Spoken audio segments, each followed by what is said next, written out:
ಶಾಂತಿ. ಇಂದಿನ ಮುರಳಿ ದಿನಾಂಕ 16/8/25. ಮುರಳಿ ಮಹಾವಾಕ್ಯಗಳು ಮೀಠೆ ಬಚ್ಚೆ. तुम्हारी एम ऑब्जेक्ट है वंडरफुल रंग बिरंगी दुनिया स्वर्ग का मालिक बनना, तो सदा इसी खुशी में हर्षित रहो, मुरझाया हुआ नहीं. ತಮ್ಮ ಗುರಿ ಉದ್ದೇಶವೇ ಆಗಿದೆ ಅದ್ಭುತವಾದ ಬಣ್ಣ ಬಣ್ಣದ ಜಗತ್ತು, ಸ್ವರ್ಗದ ಮಾಲೀಕರಾಗುವುದು ಅಂದಾಗ ಸದಾ ಇದೇ ಖುಷಿಯಲ್ಲಿ ಹರ್ಷಿತರಾಗಿರಿ ಎಂದು ಬಾಡಿ ಹೋಗಬೇಡಿ. ಆತ್ಮ ಈ ಡ್ರಾಮಾದಿಂದ ಪರೆ ಚೇಂಜ್ಲೆಸ್ ಇದೆ. ಆದರೂ ಸಹ ಆತ್ಮನ ಮೈಂಡೊಳಗೆ ಡ್ರಾಮಾದ ಸ್ಕ್ರಿಪ್ಟ್ನ ಅನುಸಾರ ಬಣ್ಣ ಬಣ್ಣದ ಜಗತ್ತಿನ ಒಂದು ಮಾಲೀಕರಾಗುವ, ಅಲ್ಲಿ ಪಾತ್ರ ಅಭಿನಯ ಮಾಡುವಂತಹ ಸಂಸ್ಕಾರಗಳನ್ನು ತುಂಬಲಾಗಿದೆ. ಈ ಕಾರಣದಿಂದ ಆತ್ಮ ಆ ಬಣ್ಣ ಬಣ್ಣದ ಜಗತ್ತಿನೊಳಗೆ ಪಾತ್ರವನ್ನು ಅಭಿನಯ ಮಾಡುವಂತಹ ಒಂದು ಇಂಟ್ರೆಸ್ಟ್ ಇಡುತ್ತದೆ. ಹೀಗಾಗಿ ಬಾಬಾ ಹೇಳ್ತಾರೆ, ಇಲ್ಲಿ ನಿಮ್ಮ ಗುರಿ ಉದ್ದೇಶನೂ ಏನಾಗಿದೆ ಅಂತಂದರೆ ಕೇವಲ ಪರಂಧಾಮದ ಶಾಂತಿ ಅನುಭವ ಮಾಡೋದಷ್ಟೇ ಅಲ್ಲ, ಸುಖ ಬಯಸ್ತದೆ. ನಾವು ಯಾವಾಗಲೂ ಭಕ್ತಿಯೊಳಗೆ ಶಾಂತಿನೂ ಕೇಳಿದ್ವಿ, ಸುಖನೂ ಕೇಳಿದ್ವಿ. ಸುಖದ ಜಗತ್ತಿನೊಳಗೆ ಏನಿದೆ ಅಂದರೆ ಬಹಳ ಬಣ್ಣ ಬಣ್ಣದ ಬಹಳ ವೈವಿಧ್ಯತೆ ಇದೆ. ಅಂದಮೇಲೆ ಬಾಬಾ ಹೇಳ್ತಾರೆ, ಅಂತಹ ಜಗತ್ತಿಗೆ ಮಾಲೀಕರಾಗೋದೇ ನಿಮ್ಮ ಗುರಿ ಉದ್ದೇಶ ಆಗಿದೆ. ಅಂದಮೇಲೆ ನೀವು ಸದಾ ಖುಷಿಯಲ್ಲಿರಿ, ಹರ್ಷಿತಾಗಿರಿ ಎಂದು ಬಾಡಿ ಹೋಗಬೇಡ್ರಿ. ಯಾಕೆ ಬಾಡಿ ಹೋಗಬೇಡ್ರಿ? ನಾ ಈ ಜಗತ್ತಿನ ಮಾಲೀಕ ಆಗ್ತೀನೋ ಇಲ್ಲೋ, ನನಗೆ ಸಿಗ್ತದೋ ಇಲ್ಲ, ಶ್ರೇಷ್ಠ ಪದವಿ ಸಿಗುತ್ತೋ ಇಲ್ಲ ಅಂತ ವಿಚಾರ ಮಾಡಬೇಡ್ರಿ. ಬಾಬಾ ಹೇಳ್ತಾರೆ, ಆ ಬಣ್ಣ ಬಣ್ಣದ ಜಗತ್ತಿಗೆ ಆಗೋದು ಅಂತಂದರೆ ಮೈಂಡ್ ಒಳಗನೆ ಮೊದಲೇ ಸ್ಕ್ರಿಪ್ಟ್ ಮೈಂಡ್ ಒಳಗೆ ಡ್ರಾಮಾ ತುಂಬಿದೆ. ಅಂದಮೇಲೆ ಮನಸ್ಸಿಗೆ ಮಾಲೀಕ ಆಗೋದ ವಿಶ್ವದ ಮಾಲೀಕರಾಗೋದಾಗಿದೆ. ಅರ್ಥಾತ್ ನಾ ಬಾಹ್ಯ ಜಗತ್ತಿನೊಳಗೆ ಸ್ಥೂಲ ರೂಪದಲ್ಲಿ ಇಷ್ಟು ಸುಂದರ ಜಗತ್ತಿನ ಮಾಲೀಕ ಆಗ್ತೀನೋ ಇಲ್ಲ ಅಂತ ನೀವು ಬೇಜಾರಾಗಬೇಡ್ರಿ. ಆಲ್ರೆಡಿ ಮೈಂಡ್ ಒಳಗೆ ಇದೆಲ್ಲ ತುಂಬಿದೆ. ಕೇವಲ ಬಾಕಿ ಈ ಎಲ್ಲ ಡ್ರಾಮಾದ ಕಲಿಯುಗದ ರೋಲಿಂದ ಡಿಟ್ಯಾಚ್ ಆಗಿ ನನ್ನ ಆತ್ಮದ ಸತ್ಯ ಸ್ಥಿತಿಯಲ್ಲಿ ಸ್ಮೃತಿಯಲ್ಲಿ ಯಾವಾಗ ಸ್ಥಿತ ಆಗ್ತೀನಿ, ಆಗ ಮನಸ್ಸಿನಲ್ಲಿ ತುಂಬಿರುವಂತಹ ಇಡೀ ವಿಶ್ವ ಏನಿದೆಯಲ್ಲ ಮೈಂಡ್ ಒಳಗಿದೆ, ಅದರ ಅನುಭವ ಮಾಡಲಿಕ್ಕೆ, ಅದಕ್ಕೆ ಮಾಲೀಕ ಆಗಲಿಕ್ಕೆ ಮತ್ತು ಅದರ ಒಂದು ಸತ್ಯದ ಆ ಒಂದು ಡ್ರಾಮಾದ ಸುಂದರ ವೈವಿಧ್ಯಮಯ ಪ್ರಪಂಚದ ಅನುಭವವನ್ನು ನಾವು ಇಲ್ಲೇ ಮಾಡಲಿಕ್ಕೆ, ಮೈಂಡ್ ಒಳಗೆ ಮಾಡಲಿಕ್ಕೆ ಸಾಧ್ಯ ಇದೆ. ಅದಕ್ಕಾಗಿಯೇ ಈ ಮನಸ್ಸು ಏನು ಬಯಸ್ತದಂದ್ರೆ ಬಣ್ಣ ಬಣ್ಣದ ಜಗತ್ತನ್ನು ಸುತ್ತಾಕಿ ಬರಬೇಕು, ನೋಡಿ ಬರಬೇಕು, ಅನುಭವ ಮಾಡಿ ಬರಬೇಕು ಅಂತದ್ದು. ಯಾಕಂದರೆ ಗೊತ್ತಿಲ್ಲ ಒಳಗೆ ಇದೆ ಅಂತ, ಒಳಗಿದೆ ಅನ್ನೋದು ಗೊತ್ತಿಲ್ಲ. ಅದ್ರ ಅನುಭವ ಮಾಡುವಾಗ ಹೀಗೆ ಅನ್ನಿಸೋದಲ್ಲ, ಇಂಥಲ್ಲಿ ಪಿಕ್ನಿಕ್ ಹೋಗಬೇಕು, ಈ ಬೆಟ್ಟದ ಮೇಲೆ ಹೋಗಬೇಕು, ಇಂಥ ಊರಿಗೆ ಹೋಗಿ ಗಾರ್ಡನ್ ನೋಡಿ ಬರಬೇಕು ಅಂತ ಯಾಕೆ ಅನ್ನಿಸ್ತಾ ಇದೆ ಅಂತಂದರೆ ಆಲ್ರೆಡಿ ಒಳಗೆ ಇದೆ. ಆ ಒಳಗಿರುವಂಥದ್ದನ್ನು ಯಾವಾಗ ನಾನು ಆತ್ಮಸ್ಥಿತಿಯಲ್ಲಿದ್ದ ಅನುಭವ ಮಾಡ್ತೀನಿ, ಆಗ ಈ ಒಂದು ಬಣ್ಣ ಬಣ್ಣದ ಜಗತ್ತಿನ ಸ್ವರ್ಗದ ನೀವು ಮಾಲೀಕರಾಗುತ್ತೀರಿ ಅಂತಾರೆ ಬಾಬಾ. ಪ್ರಶ್ನ: तकदीरवान बच्चों को कौन सा उमंग सदा बना रहेगा? ಅದೃಷ್ಟವಂತ ಮಕ್ಕಳಿಗಾಗಿ ಯಾವ ಒಂದು ಉಮಂಗ ಸದಾ ಖಾಯಮಾಗಿರ್ತದೆ? ಉತ್ತರ: ಹಮೇ ಬೇಹದ್ ಕಾ ಬಾಬಾ ನई दुनिया का प्रिंस प्रिंसेस बनाने के लिए पढ़ा रहे हैं. ನಮಗೆ ಬೇಹದ್ದಿನ ತಂದೆ ಬಾಬಾ ಹೊಸ ಜಗತ್ತಿನ ರಾಜ್ಕುಮಾರಿಗಳನ್ನಾಗಿ ಮಾಡೋ ಸಲುವಾಗಿ ವಿದ್ಯೆಯನ್ನು ಓದಿಸ್ತಿದ್ದಾರೆ. ಅರ್ಥಾತ್ ಮೊಟ್ಟ ಮೊದಲು ನಾವು ರಾಜ ಆಗ್ತೀವಿ ಮನ ಬುದ್ಧಿ ಸಂಸ್ಕಾರಗಳ ಮೇಲೆ, ನಾವು ರಾಜ ಆಗ್ತೀವಿ ಆಂತರಿಕ ಜಗತ್ತಿನ ಮೇಲೆ. ನಂತರ ಬಾಬಾ ಹೇಳ್ತಾರೆ, ಸತ್ಯುಗಿ ಜಗತ್ತಿನೊಳಗೆ ಬೇಹದ್ ವಿಶ್ವದೊಳಗೆ ನೀವು ರಾಜ್ಕುಮಾರಿ ಆಗ್ತೀರಿ. ಅದಕ್ಕಾಗಿಯೇ ಈ ವಿದ್ಯೆಯನ್ನು ಓದ್ತಾ ಇದ್ದೀರಿ. तुम इसी उमंग से सबको समझा सकते हो कि इस लड़ाई में स्वर्ग समाया हुआ है. ಎಲ್ಲರಿಗೂ ಈ ಉಮಂಗವನ್ನು, ಈ ಸಮಾಚಾರವನ್ನು ತಿಳಿಸ್ಕೊಡ್ತೀರಿ. ಈ ಒಂದು ಯುದ್ಧದಲ್ಲಿ ಸ್ವರ್ಗವು ಸಮಾವೇಶವಾಗಿ ಬಿಟ್ಟಿದೆ ಅಂತ. ಅಂದರೆ ಈಗೇನು ಯುದ್ಧ ನಡೀತಾ ಇದೆ, ಯುದ್ಧ ಅಂತೂ ಯಾರ ಮಾತು ಕೇಳಿನೂ ಅವರು ನಿಲ್ಲುವುದಿಲ್ಲ, ಯುದ್ಧ ನಡೀತದೆ. ಆದರೂ ಕೂಡ ಯುದ್ಧದ ಭೀತಿಯಲ್ಲಿರುವಂಥವರಿಗೆ ಈ ಮಾತನ್ನು ನೀವು ತಿಳಿಸ್ಕೊಡ್ರಿ, ಇರಲಿ ಈ ಯುದ್ಧದ ಹಿಂದೆಯೂ ಕೂಡ ಸ್ವರ್ಗ ಬರುವ ಒಂದು ಸ್ವರ್ಗದ ಸಮಾವೇಶ ಆಗಿದೆ ಅಂತ. ಇಸ್ ಲಡಾಯಿ ಕೆ ಬಾದ್ ಸ್ವರ್ಗಕ್ಕೆ ದ್ವಾರ ಖುಲ್ನೆ ಹೇ, ಇಸಿ ಖುಷಿ ಮೇ ರೇನಾ ಹೇ. ಬಾಬಾ ಹೇಳ್ತಾರೆ, ಯುದ್ಧದ ನಂತರವೇ ಸ್ವರ್ಗದ ಬಾಗಿಲು ತೆಗೀತದೆ. ಯುದ್ಧ ಅಂತಂದರೆ ಕೇವಲ ದೇಶ ರಾಜ್ಯಗಳ ಮಧ್ಯೆ, ಮನುಷ್ಯರ ಮಧ್ಯದಲ್ಲಿ ಏನು ಶಬ್ದದ ರೂಪದಲ್ಲಿ, ಹಿಂಸಕ ರೂಪದಲ್ಲಿ ಯುದ್ಧ ಆಗ್ತಾ ಇದೆ, ಆ ಯುದ್ಧದ ಮಾತು ಬಾಬಾ ಹೇಳ್ತಾ ಇಲ್ಲ. ಯಾವುದು ವಿಕಾರಗಳಿಗಾಗಿ ಮನೋಯುದ್ಧ ನಡೀತಾ ಇದೆ, ಆ ಯುದ್ಧದ ಮಾತು ಬಾಬಾ ಹೇಳ್ತಾ ಇದ್ದಾರೆ. ಯುದ್ಧ ಆದಾಗ್ಲೇ ಮನಸ್ಸಿನ ಎಲ್ಲ ಕೆಸರು ಹೊಲಸು ಕಿತ್ತಿ ಹೋದಾಗ್ಲೇ ಆ ಜಗತ್ತಿನಲ್ಲಿ, ಮನಸ್ಸಿನ ಜಗತ್ತಿನೊಳಗೆ ಸ್ವರ್ಗದ ಸ್ಥಾಪನೆ ಆಗಲಿಕ್ಕೆ ಸಾಧ್ಯ ಇದೆ. ಸೊ ಅಂದಮೇಲೆ ಈ ಯುದ್ಧದ ಹಿಂದೆ, ಈ ಯುದ್ಧದ ನಂತರ ಸ್ವರ್ಗದ ಸ್ಥಾಪನೆ ಆಗ್ತದೆ. ಈ ಖುಷಿಯಲ್ಲಿರಬೇಕು ಮತ್ತು ಖುಷಿಯಿಂದ ಅನ್ಯರಿಗೂ ಕೂಡ ಈ ಸಮಾಚಾರವನ್ನು ತಿಳಿಸ್ಕೊಡ್ಬೇಕಾಗಿದೆ. ಅನೇಕ ಜನ ಭಯಭೀತ ಆಗ್ತಾರೆ, ಚಿಂತಿತ ಆಗ್ತಾರೆ, ದುಃಖಿ ಆಗ್ತಾರೆ, ಅಶಾಂತ ಆಗ್ತಾರೆ ಮತ್ತು ನಿರಾಶ ಆಗ್ತಾ ಇದ್ದಾರೆ. ಇದೆಲ್ಲ ಯುದ್ಧದ ಭೀತಿ, ಯುದ್ಧದ ಒಂದು ಪರಿಣಾಮ. ಒಳಗಡೆ ಶುದ್ಧ ಸಂಕಲ್ಪ, ವ್ಯರ್ಥ ಸಂಕಲ್ಪಗಳ ಮಧ್ಯದಲ್ಲಿ ಯಾವಾಗ ತಾಕಲಾಟ ಆಗ್ತದೋ ಆಗ ಅದರ ಪರಿಣಾಮ ವಿಜಯಿ ಆದರೆ ಸಂತೋಷ, ಅದರಲ್ಲಿ ಫೇಲ್ ಆದರೆ ನಿರಾಶೆ. ಅದಕ್ಕಾಗಿ ನೀವು ಯಾರಿಗಾದರೂ ಹೇಳ್ರಿ, ಏನೇ ಒಂದು ಮನೋಯುದ್ಧ ನಡೀತಾ ಇದೆ ಒಳಗಡೆ ಮಾಯಾ ಜೊತೆಗೆ, ಅದಕ್ಕಾಗಿ ನೀವು ಹೆದರಬೇಡ್ರಿ. ಇದೆಲ್ಲ ಹೋದ್ಮೇಲೆ, ಇದೆಲ್ಲ ಶಾಂತ ಆದಮೇಲೆ ನಂತರ ಸ್ವರ್ಗದ ಬಾಗಿಲು ತೆಗೀತದ ಅನ್ನುವಂಥ ಸಮಾಚಾರ ಹೇಳ್ರಿ. ಅದಕ್ಕಾಗಿ ಎಲ್ಲರೂ ಖುಷಿಯಿಂದ ಇರಿ ಎನ್ನುವಂತಹ ಸತ್ಯವನ್ನು, ಸಮಾಚಾರವನ್ನು, ಬಾಬಾರ ಸಂದೇಶವನ್ನು ಎಲ್ಲರಿಗೂ ನೀಡ್ತಾ ಇರಿ. धारणेಗಾಗಿ मुख्य सार, ज्ञान रत्नों के सागर से जो अविनाशी ज्ञान रत्न प्राप्त हो रहा है उनकी वैल्यू रखनी है. ಜ್ಞಾನ ರತ್ನಗಳ ಸಾಗರ ಬಾಬಾರವರಿಂದ ಅವಿನಾಶಿ ಜ್ಞಾನ ರತ್ನಗಳ ಪ್ರಾಪ್ತಿಯಾಗ್ತಾ ಇದೆ, ಅದಕ್ಕೆ ಬಹಳಷ್ಟು ಗೌರವವಿಡಿ. ವಿಚಾರ ಸಾಗರ್ ಮಂಥನ್ ಕರ್ ಸ್ವಯಂ ಮೇ ಜ್ಞಾನ ರತ್ನ ಧಾರಣ ಕರ್ನೆ ಹೇ. ವಿಚಾರ ಸಾಗರ ಮಂಥನ ಮಾಡಿ ಸ್ವಯಂನಲ್ಲಿ ಜ್ಞಾನ ರತ್ನಗಳ ಧಾರಣೆ ಮಾಡಿಕೊಡ್ರಿ. ಮುಖ್ಸೆ ಸದೈವ ರತ್ನ ನಿಕಾಲ್ನೆ ಹೇ. ತಮ್ಮ ಬಾಯಿಯಿಂದ ಯಾವಾಗಲೂ ರತ್ನಗಳೇ ಬರಬೇಕು. ಸೊ ಬಾಬಾ ಹೇಳ್ತಾರೆ, ಜ್ಞಾನ ರತ್ನಗಳ ಸಾಗರನಿಂದ ಪರಮಾತ್ಮ ಶಿವಬಾಬಾರವರಿಂದ ಯಾವ ಅವಿನಾಶಿ ಜ್ಞಾನ ರತ್ನಗಳ ಪ್ರಾಪ್ತಿಯಾಗ್ತಾ ಇದೆ, ಇದು ಜೀವನದ ಕಲ್ಪದ ಅತಿ ದೊಡ್ಡ ಪ್ರಾಪ್ತಿ ಇದೆ. ಯಾಕೆಂದರೆ ಜ್ಞಾನದಿಂದಲೇ ನಾವು ನಮ್ಮ ಸತ್ಯದವರೆಗೆ ಮುಟ್ತೀವಿ. ಈ ಜ್ಞಾನದಿಂದಲೇ ನಾವು ಪರಂ ಅವಸ್ಥೆಯ ಪ್ರಾಪ್ತಿ ಮಾಡ್ಕೊಳ್ತೀವಿ. ಅಂದಮೇಲೆ ಈ ಜ್ಞಾನ ರತ್ನಗಳಿಗೆ ವ್ಯಾಲ್ಯೂ ಇಡ್ರಿ ಅಂತಾರೆ ಬಾಬಾ. ವ್ಯಾಲ್ಯೂ ಇಡ್ರಿ ಅಂದರೆ ಭಗವಂತ ನನಗಾಗಿ ಬಂದು ಹೇಳ್ತಿದ್ದಾರತ್ತಂದ್ರೆ ಅದರ ಮೇಲೆ ಅಮಲ್ ಮಾಡಿರಿ, ಅದನ್ನು ಧಾರಣೆ ಮಾಡಿಕೊಡ್ರಿ, ಅದನ್ನು ತಿಳ್ಕೊಂಡು ಪ್ರಾಕ್ಟಿಕಲ್ನಲ್ಲಿ ಉಪಯೋಗ ಮಾಡಿರಿ ಅಂತಾರೆ ಬಾಬಾ. ಅದಕ್ಕಾಗಿ ಜ್ಞಾನದ ಚಿಂತನ ಮಂಥನ ಮಾಡಿರಿ. ಸ್ವಯಂನಲ್ಲಿ ಈ ಜ್ಞಾನ ರತ್ನಗಳ ಧಾರಣೆ ಮಾಡಿಕೊಡ್ರಿ.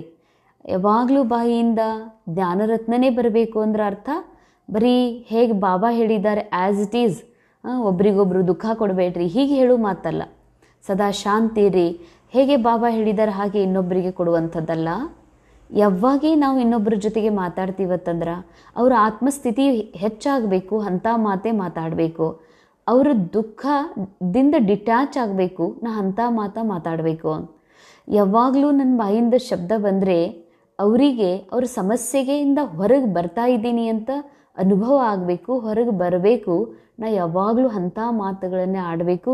ಇದಕ್ಕಂತಾರೆ ಬಾಬಾ ಸದಾ ತಮ್ಮ ಬಾಯಿಯಿಂದ ಜ್ಞಾನ ರತ್ನಗಳೇ ಬರಬೇಕು ಅಂತ. ಸೆಕೆಂಡ್ ಪಾಯಿಂಟ್, ಯಾದ್ ಕಿ ಯಾತ್ರಾ ಮೇ ರಹಕರ್ ವಾಣಿ ಕೋ ಜವಹರ್ದಾರ್ ಬನಾನಾ ಹೇ. ನೆನಪಿನ ಯಾತ್ರೆಯಲ್ಲಿ ಇದ್ದುಕೊಂಡು ತಮ್ಮ ವಾಣಿಯನ್ನು ಭಾಳ ಹರಿತ ಮಾಡಿಕೊಡ್ರಿ. ಯಾದ್ ಸೇ ಹಿ ಆತ್ಮ ಕಂಚನ್ ಬನೇಗಿ, ಇಸಿಲಿಯೇ ಯಾದ್ ಕರ್ನೆ ಕಾ ಅಕಲ್ ಸೀಖ್ನಾ ಹೇ. ನೆನಪಿನ ಯಾತ್ರೆ ಅಂದರೆ ನಾನು ಆತ್ಮ ಅನ್ನೋದಷ್ಟೇ ಅಲ್ಲ, ನಾ ಆತ್ಮ ಏನಿದ್ದೀನಿ, ಹೇಗಿದ್ದೀನಿ, ಏನಲ್ಲ ಅನ್ನುವ ಸತ್ಯ ಸ್ಮೃತಿ. ನಾ ಆತ್ಮ ಚೇಂಜ್ಲೆಸ್ ಇದ್ದೀನಿ, ನಾನು ಆತ್ಮ ಸದಾ ಅಪರಿವರ್ತನಶೀಲ್ ಇದ್ದೀನಿ, ಮತ್ತು ಎವರ್ ಹ್ಯಾಪಿ ಇದ್ದೀನಿ, ಸದಾ ಸಂತುಷ್ಟಿ ಇದ್ದೀನಿ. ಅಸಂತೋಷ ಪಾರ್ಟ್ ಒಳಗಿದೆ, ಪಾರ್ಟ್ ನಾನಲ್ಲ, ಶರೀರ ನಾನಲ್ಲ, ನಾನು ಕೇವಲ ಆತ್ಮ ಇದ್ದೀನಿ ಅನ್ನುವ ಸ್ಮೃತಿ. ಹೇಗಿದ್ದೀನಿ, ನಾ ಯಾರ ಸಂತಾನ ಇದ್ದೀನಿ ಅನ್ನುವಂಥ ನೆನಪಿನ ಯಾತ್ರೆಯಲ್ಲಿ ನೀವಿದ್ರಿ ಅಂತಂದರೆ ನಿಮ್ಮ ವಾಣಿಯಲ್ಲಿ ಭಾಳ ಹರಿತ, ಭಾಳ ಸೂಕ್ಷ್ಮತೆ, ಭಾಳ ಶಕ್ತಿ ತುಂಬ್ತದಂತಾರೆ ಬಾಬಾ. ಆಗ ನೆನಪಿನಿಂದಲೇ ನಾ ಯಾರ ಸಂತಾನ ಇದ್ದೀನಿ ಅನ್ನುವ ಶ್ರೇಷ್ಠ ನೆನಪು ಮಾಡಿದಾಗಲೇ ಆತ್ಮ ಕಂಚನ ಆಗ್ತದೆ, ಬಹಳ ಶುದ್ಧ ಪಾವನ ಆಗುತ್ತದೆ. ಅದಕ್ಕಾಗಿ ನೆನಪು ಮಾಡುವ ಒಂದು ಅಕಲ್ ಸಿಖ್ನಾ ಹೇಗೆ ನೆನಪು ಮಾಡಬೇಕನ್ನುವಂಥದ್ದು ಕಲೀರಿ ಅಂತಾರೆ ಬಾಬಾ. वरदान, मेरेपन के सूक्ष्म स्वरूप का भी त्याग करने वाले सदा निर्भय ಬೇಫಿಕರ್ ಬಾದಶಾಹ ಭವ. ನನ್ನತನದ ಸೂಕ್ಷ್ಮ ಸ್ವರೂಪವನ್ನು ಸಹ ತ್ಯಾಗ ಮಾಡುವಂತಹ ಸದಾ ನಿರ್ಭಯ ನಿಶ್ಚಿಂತ ಬಾದಶಾಹಿ ಭವ. ಬಾಬಾ ವರದಾನ್ ಕೊಡ್ತಿದ್ದಾರೆ, ಸದಾ ನಿರ್ಭಯ, ಸದಾ ಬೇಫಿಕರ್ ಬಾದಶಾಹಗಳಾಗ್ರಿ ಅಂತ. ಆಗ್ರಿ ಅಂತಂದರೆ ಹೀಗೆಲ್ಲ ಭವಿಷ್ಯದಲ್ಲಿ ಆಗೋದಿದೆ ಅಂತ. ಬಾಬಾ ವರ್ತಮಾನದಲ್ಲಿ ಇದೇ ಸಮಯದಲ್ಲಿ ನಮಗೆ ನಿರ್ಭಯ ಮತ್ತು ಬೇಫಿಕರ್ ನಿಶ್ಚಿಂತ ಚಕ್ರವರ್ತಿ ಆಗ್ರಿ ಎನ್ನುವಂಥ ವರದಾನ ಕೊಡ್ತಿದ್ದಾರೆ. ಸಾಮಾನ್ಯ ಜನ ವರದಾನ ಕೊಟ್ಟರದು ಸಫಲ ಆಗ್ತದ? ಯಾಕಂದರೆ ವರದಾನದಲ್ಲಿ ಶುಭ ಭಾವನೆ ಇದೆ, ಶುಭ ಭಾವನೆಯಲ್ಲಿ ಅನಂತ ಶಕ್ತಿ ಇರ್ತದೆ. ಇನ್ನು ನಿರಾಕಾರ ಪರಂಪಿತ ಪರಮಾತ್ಮ ನಮಗೆ ವರದಾನ ಕೊಡ್ತಾರಂದರೆ ಅದು ಸಾಕ್ಷಾತ್ ಸಾಕಾರ ರೂಪ ಆಗಲೇಬೇಕು. ಆದರೆ ಅದಕ್ಕೆ ಏನು ಮಾಡಬೇಕಾಗಿದೆ ಅಂದರೆ, ಈ ವರದಾನ ಸಿದ್ಧಿ ಆಗಬೇಕು ನಮ್ಮ ಜೀವನದಲ್ಲಿ ಅಂದರೆ ಈ ನಂದು ಅನ್ನುವಂಥದ್ದೇನು ಸೂಕ್ಷ್ಮ ಸ್ವರೂಪ ಇದೆ ಅದನ್ನು ತ್ಯಾಗ ಮಾಡಬೇಕಾಗ್ತದೆ. ವಿಸ್ತಾರ, ಆಜ್ ಕಿ ದುನಿಯಾ ಮೇ ಧನ್ ಭಿ ಹೈ ಔರ್ ಭಯ ಭಿ ಹೈ. ಇವತ್ತು ಜಗತ್ತಿನಲ್ಲಿ ಧನನೂ ಇದೆ, ಭಯನೂ ಇದೆ. ಯಾಕೆ? ಎಲ್ಲದಕ್ಕೂ ಮನುಷ್ಯ ತಿಳ್ಕೊಂಡಿದ್ದಾನೆ ಧನ ಬೇಕು ಅಂತ.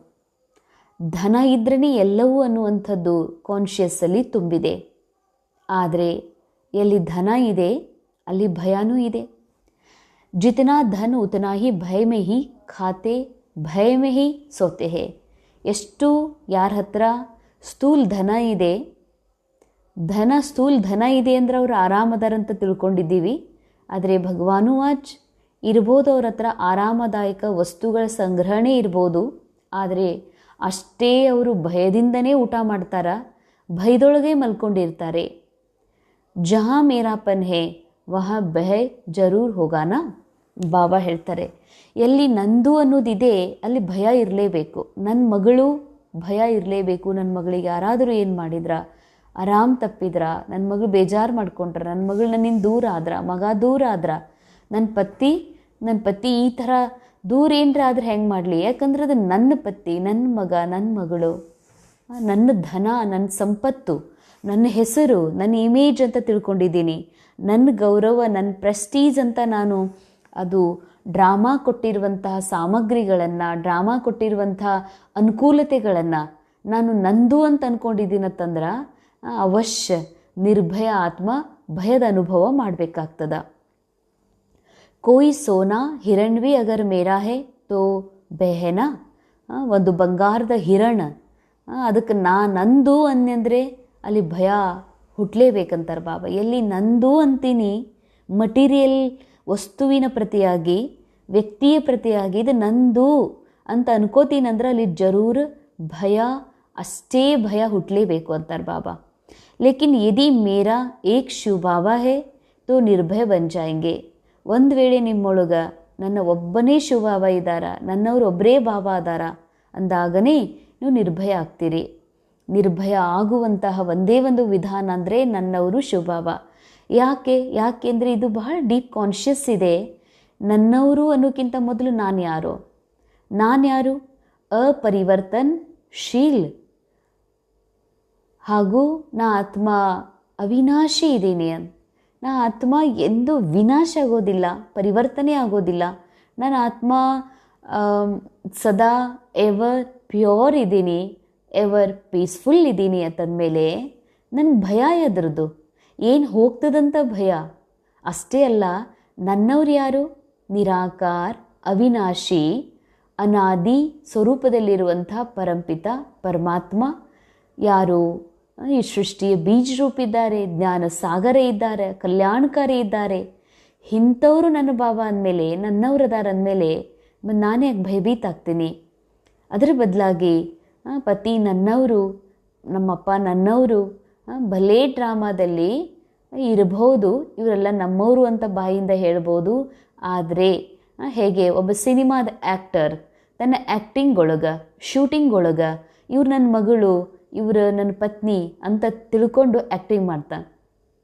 ಆದರೆ ಶೂಟಿಂಗ್ ಖತಮ್ ಆಗ್ತಿದ್ದಂಗೆ ಅವ್ನು ತಿಳ್ಕೊತಾನ ಇವರು ಕೇವಲ ಶೂಟಿಂಗ್ ಒಳಗೆ, ಆ್ಯಕ್ಟಿಂಗ್ ಒಳಗೆ ನನ್ನ ರಿಯಲ್ ಅಪ್ಪ ಅಮ್ಮ, ನನ್ನ ರಿಯಲ್ ಪತ್ನಿ, ಪತಿ, ಮಕ್ಕಳು, ನನ್ನ ಸಂಬಂಧಿ ನನಗೆ ಬೇರೆಯೇ ಇದ್ದಾರ. ಇದು ಕೇವಲ ಸಿನಿಮಾದ ಒಂದು ಸೆಟ್ ಒಳಗೆ, ಶೂಟಿಂಗ್ ಒಳಗೆ ಅನ್ನೋದು ಪಕ್ಕಾ ಗೊತ್ತಿರ್ತದೆ. ಹೀಗಾಗಿ ಅವನು ಎಂಥದ್ದೇ ಸಂಪತ್ತು ಪಡ್ಕೊಂಡ್ರೂ ಅದು ಹೋಗ್ತದನ್ನುವಂಥ ಚಿಂತನೆ ಮಾಡೋದಿಲ್ಲ. ಇದರಲ್ಲಿ ಸಿನಿಮಾದೊಳಗೆ ಅವನಿಗೆ ಎಂತಹ ಅಲ್ಲಿ ಒಳ್ಳೆ ಪ್ರೀತಿ ಮಾಡೋ ಪತ್ನಿ ಸಿಕ್ಕರು ಈಕೆ ಹೋಗ್ತಾಳ ಅಂತ ತಿಳ್ಕೊಳ್ಳೋದಿಲ್ಲ. ಯಾಕಂದರೆ ಗೊತ್ತಿದೆ ಇದು ಸಿನಿಮಾದೊಳಗೆ ಟೆಂಪ್ರರಿ ಪತ್ನಿ, ಟೆಂಪ್ರರಿ ಸಂಪತ್ತು, ಟೆಂಪ್ರರಿ ಅಧಿಕಾರ ಅನ್ನೋದು ಹೀರೋಯಿನ್ಗೆ ಗೊತ್ತಿರ್ತದೆ.